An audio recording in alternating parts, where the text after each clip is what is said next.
y est, le direct fonctionne. Bonsoir, ce soir nous recevons Karine Renberg qui vient nous parler de son roman Meute qui est paru il y a quelques semaines maintenant aux éditions Actu SF. Meute, de quoi ça parle? Ça parle de loup-garou. Ça parle des familles de cœur surtout. Où et comment les liens concrets les uns avec les autres peuvent nous aider à survivre dans un monde qui n'est pas toujours très rose et très doux. C'est une grosse brique qui se lit très très vite. Si. Pas de commentaires du public pour le moment. On va les commentaires après. Donc, loup-garou. Comment vous est venue l'idée d'écrire un roman avec des loups-garous? Parce que c'est cool les loups-garous. J'aime les loups depuis toujours. Non, depuis la 6e où j'ai une prof de français qui nous a fait faites un dossier sur les loups. D'accord. Et donc les loups, et puis qui dit loup dit loup-garou. Et puis c'est bien les loups-garous. Moi j'ai très envie d'être un loup-garou et de me changer en loup quand je veux. Oui, alors on a remarqué qu'on est assez loin de la pleine lune. Est-ce qu'il y a... Dans Meute, ils peuvent se transformer en dehors de la pleine lune. Donc. Non, mais il y a eu une question qui a été soulevée avant de faire l'événement sur le fait. Pour l'instant, il fait encore jour. Oui, c'est ça. Il n'y a pas de viande saignante. Donc, voilà. Au pire, on m'achète avec du chocolat chaud. Oui, ça peut se comprendre quand on a vu ça. Alors, donc, dans Meute, donc on voit qu'il ne change pas toujours. Il y a des choses qui ne sont pas obligatoirement liées à la Lune. Par contre, il y a la hiérarchie. Ça, c'est un truc qu'on trouve en général assez souvent, la hiérarchie de la meute, avec la question de l'alpha, du bêta, de l'oméga. Est-ce que vous pouvez nous en dire un peu plus sur comment ça fonctionne? Et puis, est-ce que c'est quelque chose qui est lié au loup, au loup-garou Alors, l'idée de l'alpha, bêta, oméga, concernant les loups, les vrais loups, c'est une idée reçue en fait, qui date des premières études qui ont été faites sur les meutes de loups. Par un chercheur américain ou canadien, je ne sais pas, dans les années 70, et qui avait en fait étudié des meutes de loups artificielles en zoo, et qui avait justement vu qu'il y avait des combats de dominance pour l'accès à la nourriture, etc. Et donc il a publié ça en disant alpha, bêta, oméga, etc. Ça a été énormément repris dans la presse, etc. Sauf qu'il s'est rendu compte quelques années plus tard, en allant étudier des meutes de loups naturelles, donc dans le milieu naturel, au milieu Yellowstone, etc. Ça marchait pas du tout comme ça en fait. Il n'y a pas d'alpha, il n'y a pas de bêta, il n'y a pas d'oméga dans une meute de loups. Une vraie meute de loups, c'est une famille. C'est-à-dire on a le couple parental et on a les enfants. Donc si elle l'a remise en place parfois, c'est non mais toi arrête d'embêter ton frère, non tu mangeras après. C'est pas du tout la même situation qu'on pouvait avoir à l'époque dans les zoos où il y avait beaucoup moins ces questions d'éthologie, de bien-être animal qui étaient mis. Donc on prenait un loup qui venait de là, un loup qui venait de là, un loup qui venait d'ailleurs, on mettait les trois dans l'enclos et on voyait ce qui se passait. Sauf que David Meck a bien essayé de publier des démentis comme quoi non vraiment il n'y a pas de mâle alpha, on vous assure, ça n'a jamais pris parce que c'était trop intéressant et devenu trop ancré en fait d'avoir cette hiérarchie. Le problème c'est que dans Meute, c'est des loups-garous. Et qui dit loup-garou dit aussi humain. Et les humains on est très doués pour mettre de la hiérarchie là où il n'y en a pas en fait. Donc j'ai une hiérarchie qui est au final basée sur les relations humaines, qui eux aiment bien avoir des trucs organisés, aiment bien avoir un leader qui va prendre les décisions pour eux. Donc pour moi, la hiérarchie vient vraiment du côté humain. Et c'est pas une hiérarchie stricte, l'alpha de la meute initiale fait partie de Nat, c'est juste que c'est lui qui a plus les compétences de gestionnaire en fait, de meneur de groupe, parce qu'il est un peu plus charismatique, parce qu'il fait plus attention aussi aux gens, plus bienveillants que les autres. Et qu'il a plus envie en fait de s'impliquer pour faire fonctionner le groupe qu'il a sous son aile. Oui, on n'est pas du tout sur ce qu'on trouve habituellement non, dans les classiques.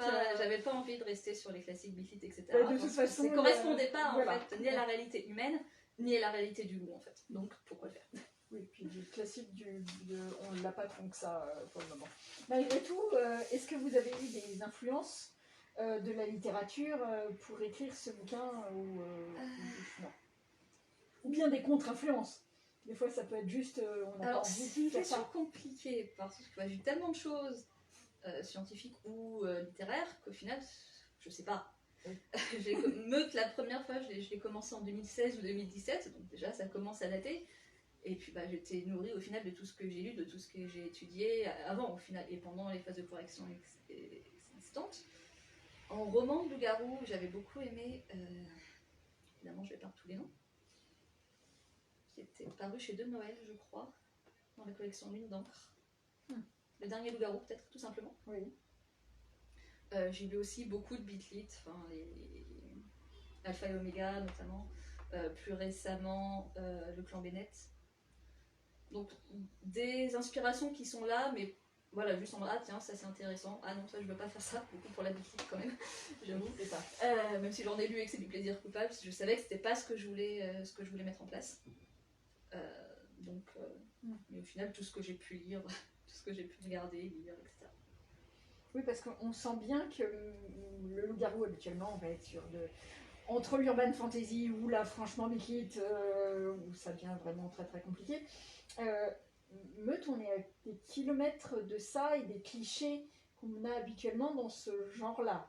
C'était vraiment clairement une volonté d'aller complètement faire autre chose parce qu'il fallait pas le faire ou parce que... Non, parce que j'en ai lu, mais j'en ai pas lu non plus tant que ça. Notamment l'habitude, j'en ai lu certaines séries, mais c'est pas ce que je consomme le plus, enfin, à part dans mes lectures. Donc j'ai pas forcément, ah, il y a tel cliché, scientifiquement parlant en fait, et humainement parlant. Et que ça ne véhicule pas de tropes négatifs, genre la femme au plaid, qu'on peut avoir. Ce genre de choses. De la masculinité.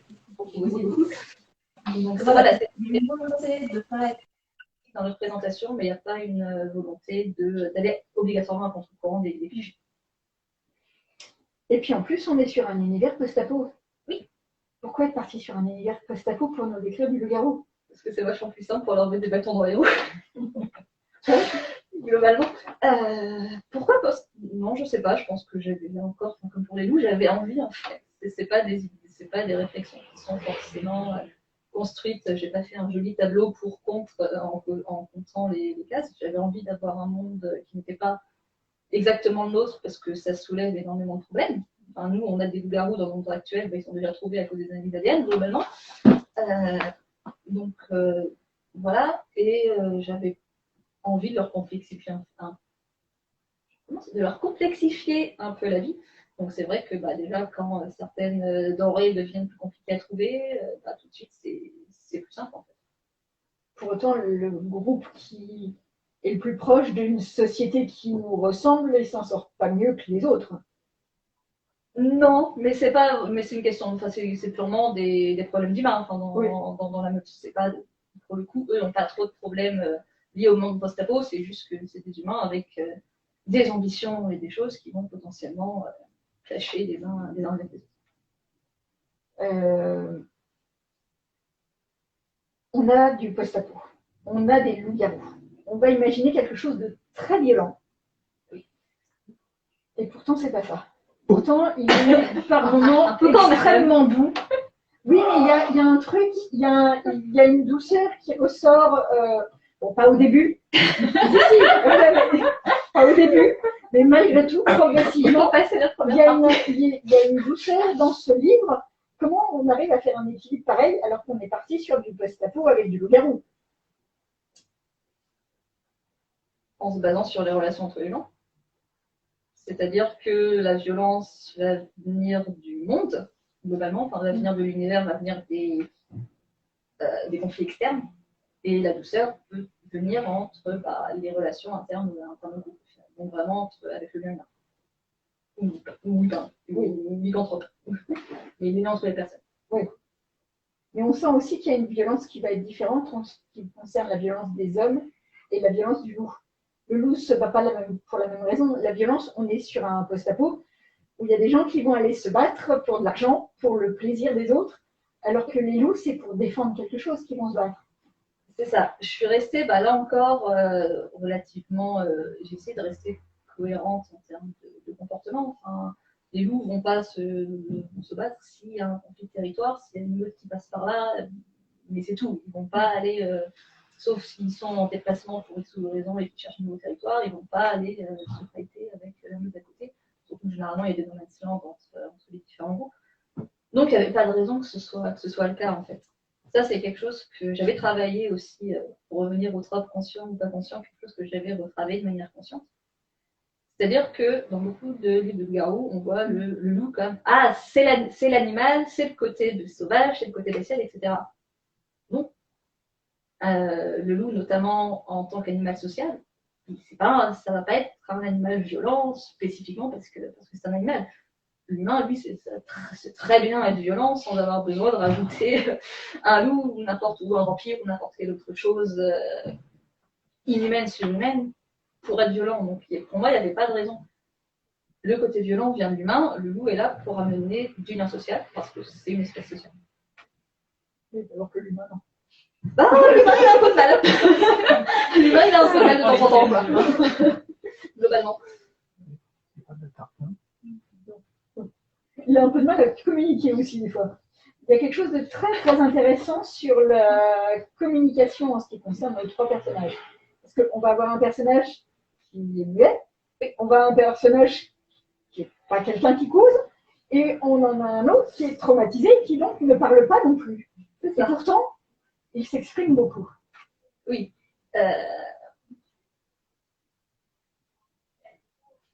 Alors, je ne sais pas, c'est une question. Je buguais. Sur la communication, je pense qu'en fait, ça, j'en avais marre des bouquins où si les gens se parlaient, les choses pourraient être réglées à la page 3. Oui. J'ai toujours trouvé ça un peu... Non, mais franchement, je vous assure, parler. C'est des trucs qui parfois me donnent envie de mettre des claques virtuelles à certains persos de romans, de films, de séries. Donc, communiquer juste.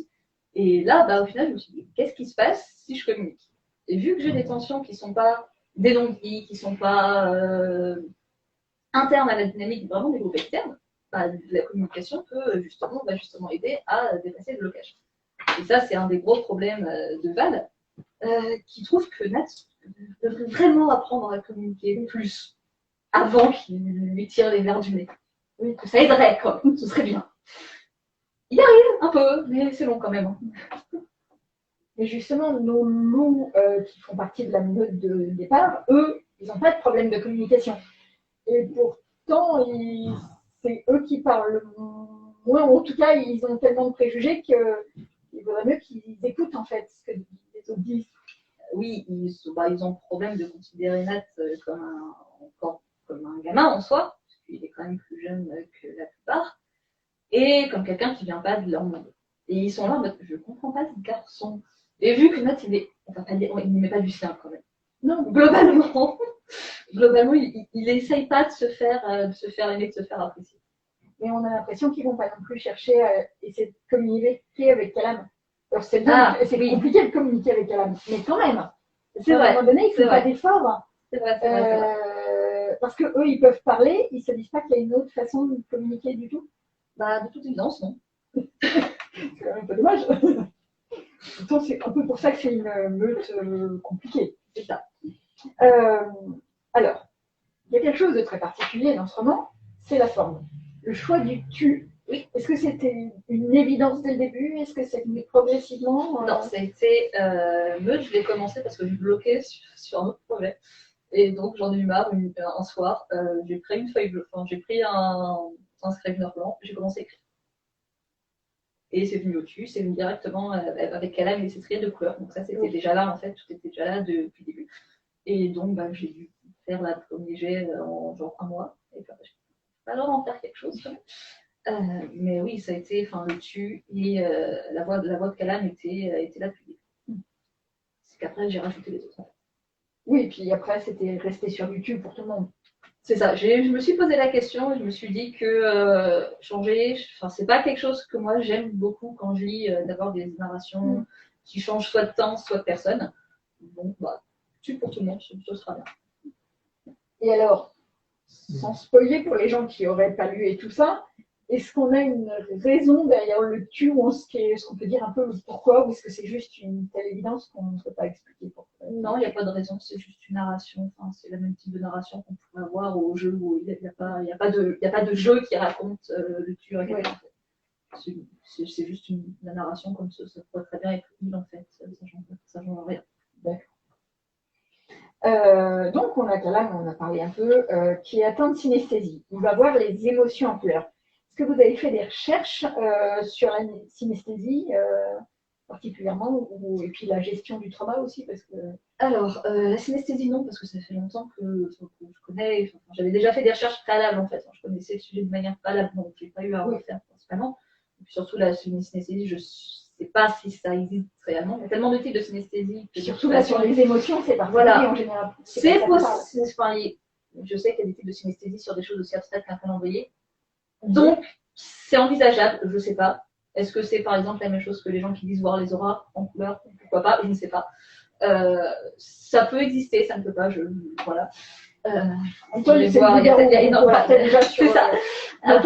a énormément de types de synesthésie. Les gens qui n'ont pas vraiment atteint parce que c'est pas une pathologie, mais les gens qui sont synesthètes ne le savent pas forcément. Parce que pour eux, ça leur paraît tellement évident que c'est comme ça en fait. Et c'est quand on leur parle que ah bon, ah tiens, c'est vrai. Donc peut-être pas, mais voilà, c'était clairement inspiré de ça. Et la gestion du trauma, parce que...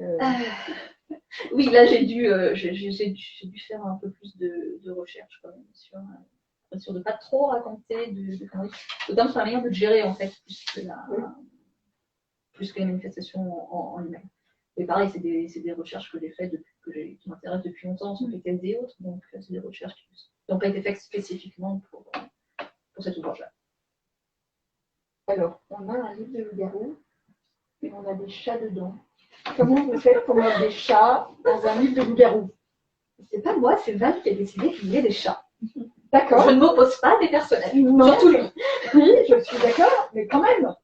Il y a des chats. Ah oui, il y a des chats. Mais après, je connais des gens où les chats et les chiens cohabitent très bien, donc il n'y a pas de raison en soi. Oui, après, c'est pas des chiens, c'est des loups. C'est pareil. C'est des loups-garous. C'est encore différent. Okay. Donc, voilà, non, je n'ai pas de problème. Ok, et on a une chef de gang qui a plein de chats partout parce que ça fait classe. Parce que c'est bien les chats. Oui, non, mais ça, j'approuve tout à fait. Hein. Moi, à partir du moment où il y avait un chat, il avait gagné. Hein. Moi, je ne suis pas d'accord parce que moi, je meurs avec des chats. Donc... on a le personnage de Val, puisqu'on a parlé de Calam un peu. On a expliqué que Matt, il a des problèmes de communication. On a le personnage de Val. Qui est asexuel, mais on dépasse le fait qu'il soit juste asexuel, parce que ce qui est très intéressant, c'est de voir que, des fois, on va avoir un personnage asexuel, mais le cliché que les gens vont retrouver, c'est, oui, enfin, c'est quelqu'un qui est moche et qui, de toute façon, c'est subi, c'est pas un choix.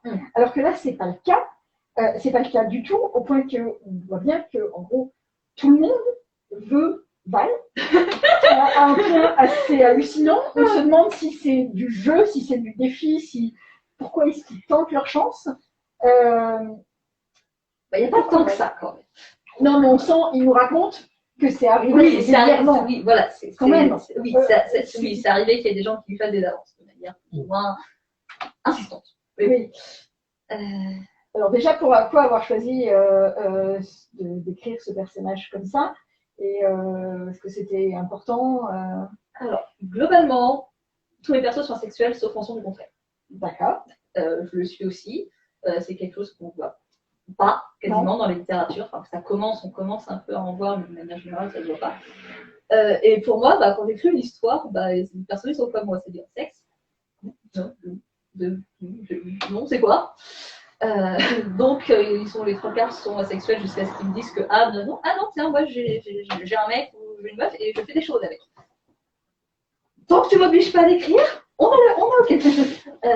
Donc voilà, c'est pas que Val soit as, c'est normal, c'est plutôt que Nat ne soit pas au final.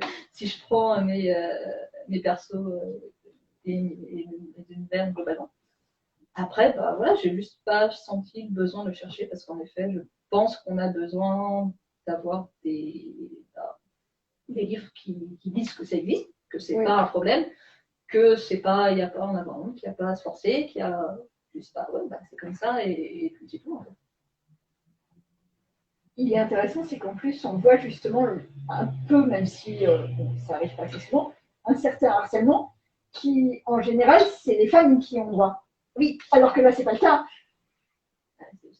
J'ai pas beaucoup de femmes qui ont un point de vue, donc c'est plus compliqué. Après, voilà, le but, c'était pas de faire un rapprochement entre les deux. C'était juste de montrer que oui, il y a toujours des gens qui tentent leur chance et que ils vont aussi tenter leur chance même si on leur dit non, et que ça, dans tous les cas. Bon, après, lui, il est assez puissant pour les cogner. Voilà, c'est ça. Lui, il a la chance de pouvoir se défendre.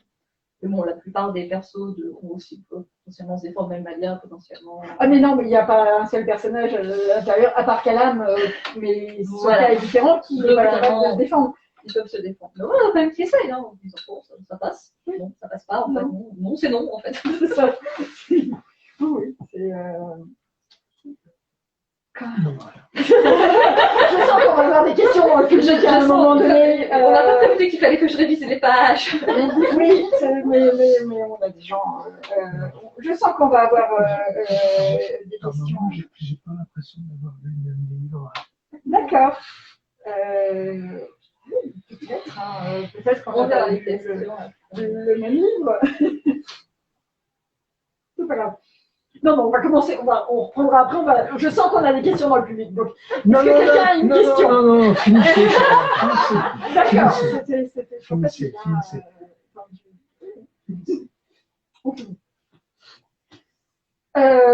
Conclusion, vous m'avez perturbée, je ne sais plus où j'en suis. Voilà. Donc, on a pour le moment un tout petit peu survolé Nat. Mais Nat, c'est quand même un peu le personnage qui est le lien entre tout le monde. C'est quoi l'histoire de Nat? En gros, parce qu'il est perdu, il est tout plein de choses. Je sais pas si je dirais perdu. Déjà, là, il n'est pas aidé parce que ça fait. Déjà, il est devenu loup-garou il y a quelques années et il a un peu de mal à gérer le fait d'avoir un colocataire une fois à la pleine lune, quoi. C'est quand même fou que ce soit un humain qui l'ait aidé au départ à être bien ou. C'est pas alors. Comme ça que c'est. Voilà. C'est vrai. Nat, c'est un peu paumé. Après, pour moi, voilà, c'est le gamin, il s'est construit tout seul dans la rue, en fait. Enfin, il s'est construit uniquement notamment à cause de son amitié avec Bad, mais ce qu'il connaît, c'est les gangs, c'est la rue, c'est ça. Donc, quand il se retrouve avec la meute qui vient, avec sa meute initiale qui vient plutôt des beaux quartiers, clairement, ça fait un choc des cultures. Oui. Mais après, perdu, oui, parce qu'il se retrouve avec des choses qu'il ne sait pas gérer, notamment avec quelqu'un qui ne sait pas gérer. Et qu'il est obligé de gérer, qu'il ne sait absolument pas comment, par quel bout il est censé. Comment s'occupe de quelqu'un, en fait. On prend par les humains, il n'y a pas un mot dedans. Surtout comment on fait. Il ne sait pas vraiment s'occuper de lui-même. Il est très doué pour survivre et pour. Il prend soin de lui-même. Enfin, je veux dire, il peut survivre seul, mais c'est sûr qu'avoir quelqu'un d'autre sous sa responsabilité, c'est pas son truc initialement. Et c'est bien, il tombe dessus un peu sans prévenir et sans qu'il ait vraiment voulu en plus.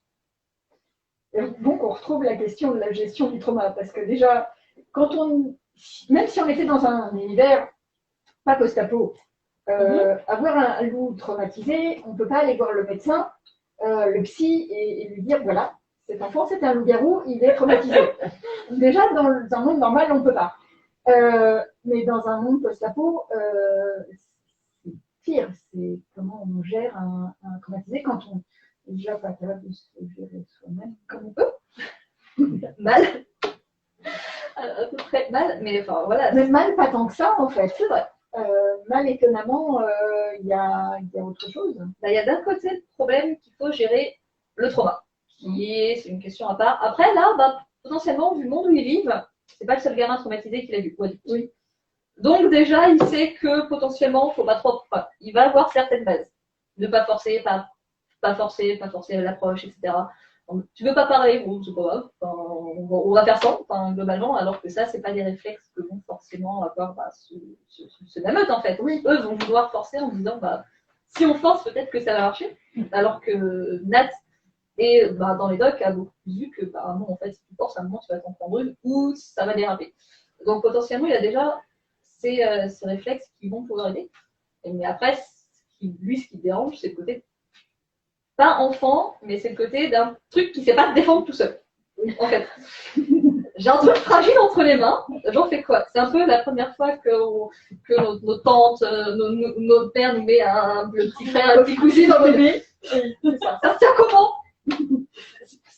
C'est un peu ça, en fait. Enfin, c'est vraiment comment c'est fragile, ça casse si je l'approche trop, je fais quoi? Et ça, je pense que même s'il avait été moins traumatisé, ça aurait pu suffire. Enfin, ça aurait quand même compliqué parce que ça aurait été quand même compliqué, rien qu'avec la notion de c'est pas indépendant, ça reste pas. C'est faible, je ne sais pas ce que j'en fais. Et ce monde post-apo, bon, il fonctionne quand même. On sent qu'il y a encore des médecins, il y a encore et que le gang, il a refait une société. C'est réaliste, on pense que ça pourrait. Il y a un certain optimisme quand même sur le genre humain. Vu que je ne suis pas forcément. Voilà, j'ai pas fait d'études sociologiques de à quoi ressemblerait vraiment après dans un monde soft-apo. Voilà, on est sur l'idée. Globalement, c'est une éruption solaire qui a détruit les systèmes électroniques, etc. En fait. Et j'ai légèrement brodé à partir de ça, mais autant je peux chercher le réalisme dans les lieux, etc., autant le world building, c'est pas vraiment ce qui se passionne le plus, donc j'ai laissé minimal au lecteur de s'imaginer ce qu'il veut sur comment ça va encore. Voilà, de la marina c'est ça. Il y a certaines usines usines qui ont pu reprendre de l'électricité, il y a des endroits où non, parce que les infrastructures ont trop souffert, ou parce que est-ce que ça vaut vraiment le coup de remettre cette usine-là alors qu'on va peut-être plutôt se concentrer ailleurs. Enfin, c'est vraiment de la relocalisation en fait de ressources. On n'est pas dans un vrai monde post-apo où tout est détruit. Il y a des choses qui marchent, il y a des choses qui fonctionnent moins bien, genre il y a de moins en moins de pétrole, c'est plus dur de trouver des pièces manufacturées parce qu'il y a moins d'usines et qu'elles sont sous domination des zones plus riches en fait. Après, comment ça se passerait en vrai, je sais pas. Je suis sûre qu'il y a des sociologues qui sauraient très bien y répondre, c'est pas mon domaine, donc je suis restée. Pour le coup, là, c'est sans doute plus cliché que réaliste en fait. Oui. Mais voilà, l'idée c'était juste d'avoir un background approximativement cohérent et de voir comment ça pouvait dérouler. Avec des gens qui se battent pour de l'argent parce qu'il faut bien des jeux du cirque. Ça existe toujours. Enfin, oui. En soi, donc il n'y a pas de raison que ça s'arrête en soi. On sait qu'il y a des choses pas cool qui se passent sur tout ce qui est dark web. On sait que ce genre de combats à mort peuvent se trouver, peuvent exister. Donc il n'y a pas de raison que ça s'arrête. Pour moi, il n'y a pas de raison que ça s'arrête simplement parce que les usines se sont cassées la gueule en soi. Donc oui, ça, je pense que c'est assez réaliste pour le coup en fait. Et puis au final, c'est ça qui ressorte parce que voilà. Il n'y a plus de plaisir ni rien, s'il y a plus. C'est ça. Surtout, après j'ai le problème que je suis focalisée sur les docks. Ce serait dans la marina, on ne verrait pas du tout la même chose. On aurait un quotidien qui serait beaucoup plus proche de celui qu'on peut avoir maintenant, avec un peu moins avec des changements, mais globalement, il continue à avoir un niveau de vie qui est supérieur et qui est correct, confortable, etc. Oui, alors que là, il faut que les gangs tiennent aussi, un peu tout le monde et qu'ils leur fassent gagner des sous, autrement qu'en donnant du matériel et tout ça. Alors, est-ce qu'il y a des questions? Toujours pas. Non, mais ça va venir. Est-ce que quelqu'un d'autre On m'a censuré, alors maintenant, je me tais. Non, je n'ai pas censuré. J'ai censuré au départ, parce qu'au départ, on parlait. La question du public, c'est vers la fin. Non, alors moi, je ne suis pas allé jusqu'au bout. Hein. J'en ai lu 216 pages. Moi, par rapport au post-apocalyptique, j'ai pas eu cette sensation de post. Il est léger. Oui, c'est léger. C'est vraiment léger. Sur le fait que il y a quasiment plus de pétrole, il y a moins de produits manufacturés. C'est pas l'apocalypse. Non, comme. C'était pas. Et alors moi, après, il y a le fond, il y a la forme. À la forme, j'ai cliqué quand même, parce que je trouve que ça fait très haché, et le tu m'a gêné. Moi, je suis plus pour le vous, parce que qu'on parle d'un personnage qu'on dit tu, c'est-à-dire qu'on est proche. C'était le but. Oui, mais en même temps, je comprends pas pourquoi vous seriez proche. Bah, pour moi, c'est la même proximité qu'on va avoir, qu'il va y avoir qu'on va avoir une narration au jeu, en fait. Ou une narration purement interne. C'est se rapprocher au plus près de la pensée des persos et bah, Moi, j'aurais vu un vous, mais j'adore Butor, alors bon, mais ils sont pas assez polis pour parler au jeu. Non, je sais pas, c'est pas lui pour parler au bout. non, mais c'est en Calam, vous, il aurait pas mais c'est vous qui vous adressez au personnage. Oui, C'est ça ou ils se parlent à eux-mêmes? pour moi, ils se parlent à eux-mêmes, comme ce serait une narration au jeu, en fait. Ah non, ils se moi, parlent je l'ai à pas eux-mêmes. pris. Moi, j'ai pris comme vous, en tant que là, vous parlez vous décrivez les personnages. Ah, oui, Et c'est une vous façon utilisez le tu, ça veut dire que vous êtes proche. Oui, je suppose. C'est moi qui les ai créés en même temps. Non, mais vous pourriez les créer et dire vous ou il. Ouais, mais non, je sais pas. Enfin, c'est venu comme ça et pour moi, ça s'explique parce que, donc comme je l'ai dit, j'ai commencé à écrire avec Kalam. Et Kalam, au début de l'histoire, n'a pas forcément assez de conscience de lui et du monde pour parler au jeu.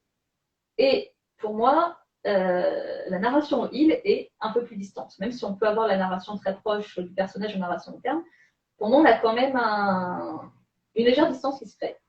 Et du coup, bah, de toute évidence, le tu était pour moi entre les deux en fait. On a une narration qui permet quasiment la proximité d'un jeu, sans la connaissance de soi-même qui est nécessaire pour la narration du jeu. Alors, le mois dernier, il y a quelques semaines, on avait l'atelier d'écriture sur justement le point de vue et les narrations. Et, on parlait Oui. tout ça. Oui. On va mettre ça sous la licence littéraire. Et alors, imaginez, moi, c'est le hachage. Le hachage. Oui, sans arrêt, on passe de Val à. Ah, d'accord. Pour moi, c'est haché, c'est. Oui, oui. Et j'ai du mal à. Quand on passe d'un personnage à un autre, il faut se mettre dans l'idée en disant attends, là, il est là. Avant, pour expliquer pourquoi il est là, il faut se mettre avant. Et donc, c'est sans arrêt. C'est un peu fatigant pour moi. Je conçois tout à fait. C'est vrai que moi, j'aime beaucoup les romans, bah, tous les romans chorales. J'adore ça, en vrai. Donc, c'est vrai que moi, ça a toujours été évident, en fait, d'avoir tous les points de vue, parce que ça permet d'avoir les trois, de sortir, en fait. Initialement, j'avais que Kalam. Compliqué, quand même. Oui. Parce que du coup, c'était très passif. Donc, j'ai vite rajouté Nat, mais du coup, c'est le problème, je me retrouvais enfermée dans un huis clos et j'avais quasiment rien en dehors. Donc j'ai rajouté Val pour justement étendre l'univers en fait au final et sortir de simplement la meute, le mini-groupe qui formait et d'étendre un peu plus ce qui se passait. Après, je sais que voilà, il y a des auteurs qui vont choisir de faire par exemple chapitre par chapitre, partie par partie. Moi j'aime bien tout mélanger parce que c'est aussi potentiellement ce que j'ai l'habitude de lire en fait. Donc moi ça me choque plus et ça me perturbe plus. Je suis beaucoup plus perturbée limite quand les personnes point de vue dans un roman. Voilà. Donc, mais je comprends tout à fait que ce soit perturbant. Il fait, Je crois qu'il n'y a pas de choix. Ou alors, il faut découper et faire du collage. Oh, c'est une idée, ça. Alors, on va dire tout calame, après tout net, après tout mal. Oui. Hein? Il faut acheter au moins 2 livres. Sinon, les books, et puis on saute, on fait recherche, Val, et on lit le paragraphe, on fait recherche, et puis. Oui. Ça me paraît un peu compliqué, je pense aussi. Est-ce qu'on a une autre question? Non, mais quand même, c'est quand même assez violent. Oui. Il y a quand même la castagne. Alors, je sais pas, vous aimez la castagne?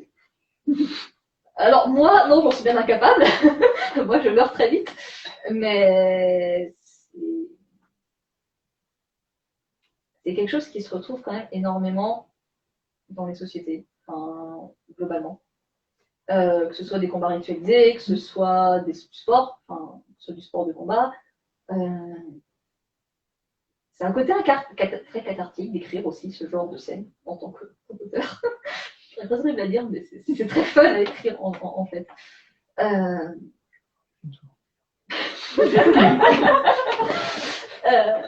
Mais voilà, enfin, les vampires et le loup-garou, c'est du cathartisme à un moment. Oui, non, mais... Donc ouais, moi j'aime ça. Moi j'aime ça, j'aime écrire ça et j'aime voir aussi comment ça impacte les gens au final.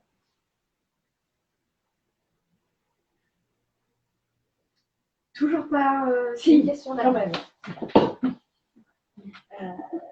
Personnellement, tout ce qui était combat, justement, ça m'a donné encore plus d'empathie pour les personnages parce que j'avais peur pour eux.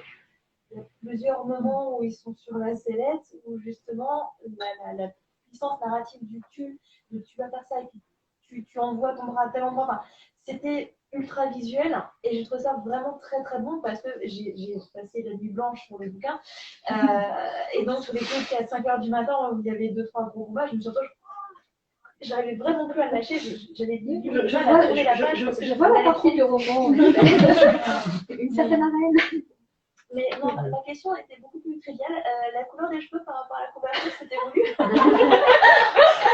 Alors oui et non. Très bien. Mais... Alors oui et non. En fait, oui, j'ai voulu du bleu à cause de Val et de Nat et Ethan. Parce que bah voilà, le bleu a sa signification dans Meute. Par contre, j'avais pas prévu qu'ils déteindraient, cette teinte-là. Cette teinte-là, en fait.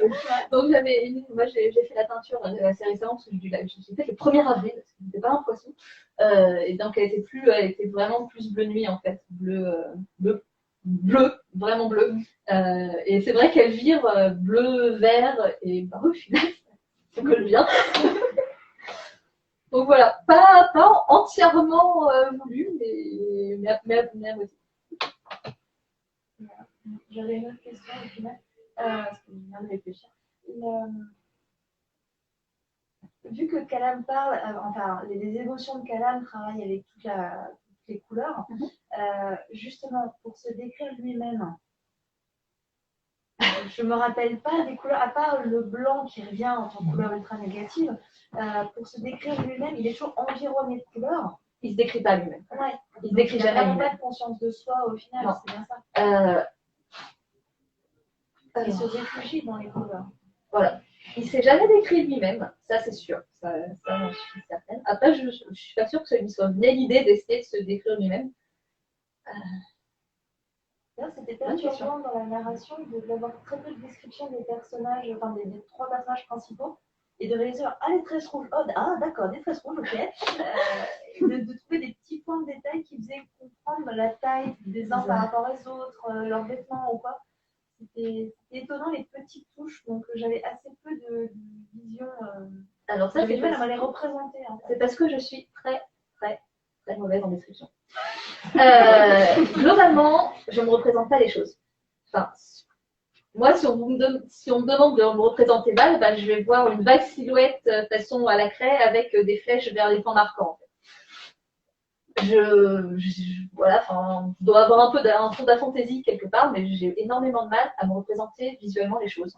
Si on me demande de me représenter une montagne, je vais me représenter. Alors voyons voir, il y a la carte postale chez mes parents, ça ressemble vaguement à ça, mais globalement, j'ai énormément de mal sans support visuel. Du coup, quand on me demande de décrire quelqu'un, ça m'est arrivé de travailler avec une amie illustratrice sur des tableaux liés à d'autres romans. Tu peux me dire à quoi il ressemble? Non. Attends, je t'envoie des croquis. Alors, il ressemble pas à ça, il ressemble pas à ça, mais tu sais toujours pas bien à quoi il ressemble? Non. Donc, du coup, ça se retrouve obligatoirement, en fait. C'est-à-dire que moi, on me demande de visualiser un perso, je vais avoir une vague silhouette assez grande avec une flèche marquée peau noire, tresse rouge, quoi. Et c'est à peu près tout, parce que c'est tout ce que moi, je suis capable de visualiser. Donc, globalement, je décris très peu mes persos, je décris très peu les environnements, sauf quand ça va participer à l'ambiance, et que là, du coup, ça va être, alors, image d'archive. Bon, ça ressemble à ça, oui. Globalement, mais sinon, c'est pas quelque chose qui est simple pour moi. Les loups sont décrits. Les loups sont décrits parce que j'ai fait beaucoup d'efforts dans les différentes étapes de relecture, en fait, pour rajouter plus que la description du comportement, en fait. D'accord. Donc les oreilles qui bougent, plus du comportement et de la différenciation. On a quand même quelques idées de teinte de fourrure. Et Voilà, on va voir ça, mais pour moi, voilà, la teinte de fourrure, ça équivaut à des nattes rouges en fait. Mais à part ça, voilà, c'est vraiment des trucs qui sont rajoutés après coup. C'est vrai, peut-être que je rappelle ça. Alors, qu'est-ce qu'on va changer comme comportement pour que ce soit plus, on va considérer comme ça, c'est vraiment des trucs qui sont retravaillés après pour accentuer certains trucs, et notamment pour tout ce qui était comportement et mimique et gestuel, en fait, de communication entre eux. Une petite question encore pour terminer. Comment vous est venue l'idée pour décrire la synesthésie avec les couleurs et les adjectifs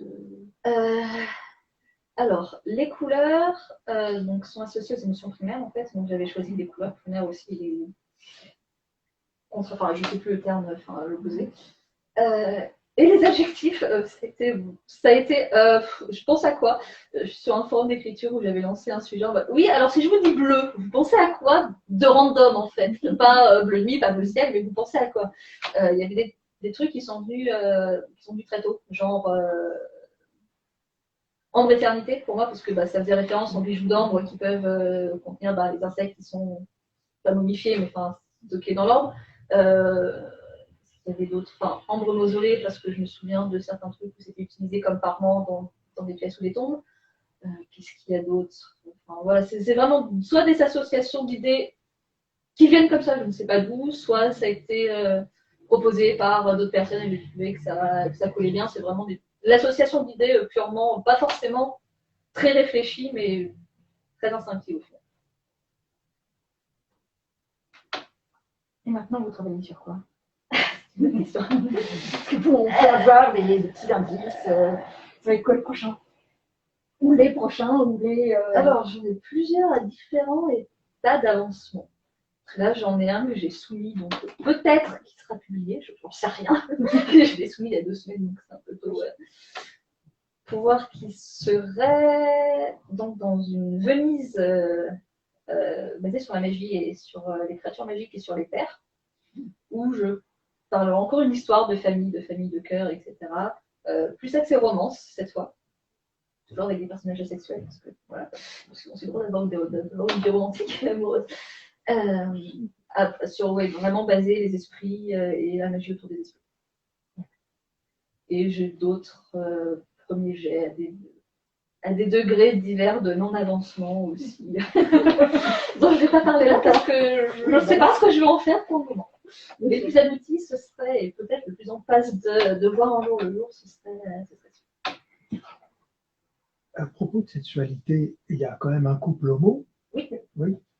Oui, tout à fait. Nat et Lucas. C'est très intéressant d'ailleurs, Lucas, parce que c'est quelqu'un qui, on sent bien qu'avec tout ce qui lui est arrivé, quand même proche de rester handicapé un bout de temps, et qui pour autant ne perd pas sa place dans le gang. Ah non, il ne voit pas. De toute façon, c'est lui qui sait faire la gestion. S'ils virent, ils sont dans la merde. Oui, quelque part, mais ça aide aussi. Mais on sent qu'il garde un pouvoir vraiment sur les gens, mais pas sur... C'est ça.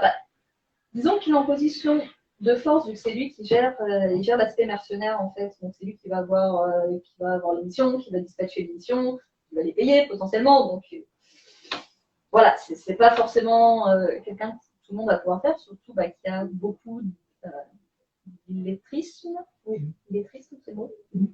D'illettrisme, donc il y en a plus. Il y a plus tant de personnes qui savent lire, qui vont savoir écrire, qui vont savoir compter au-delà de ce qui va être nécessaire pour la vie courante. Donc, il a ces compétences qui vont le rendre indispensable, on va dire. Et puis à côté, il aussi un caractère de merde qui dit qu'il se laisse pas faire, en fait. Oui, parce que celui qui fait de l'administratif, qui peut des fois, dans un cas comme ça, être faible et justement opprimé. Donc, non.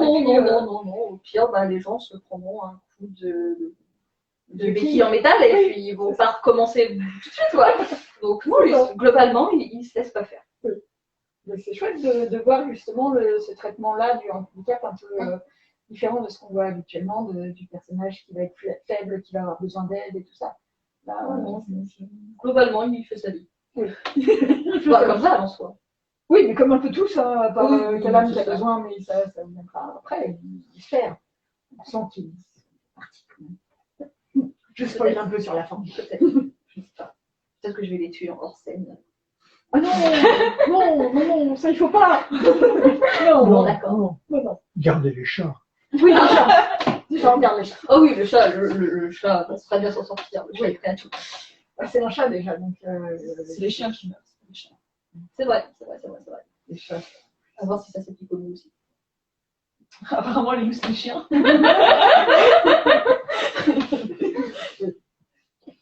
Bon, bah, si personne d'autre n'a de questions, C'est un truc que je voulais dire, mais c'est. bon, ça vous viendra au moment de la dédicace. Et bah, merci beaucoup d'être venu. Merci Karen Alberg Avec plaisir. d'avoir écrit ce bouquin. Merveilleux. Lisez-le si vous ne l'avez pas encore fait, il faut lire. C'est génial. Merci.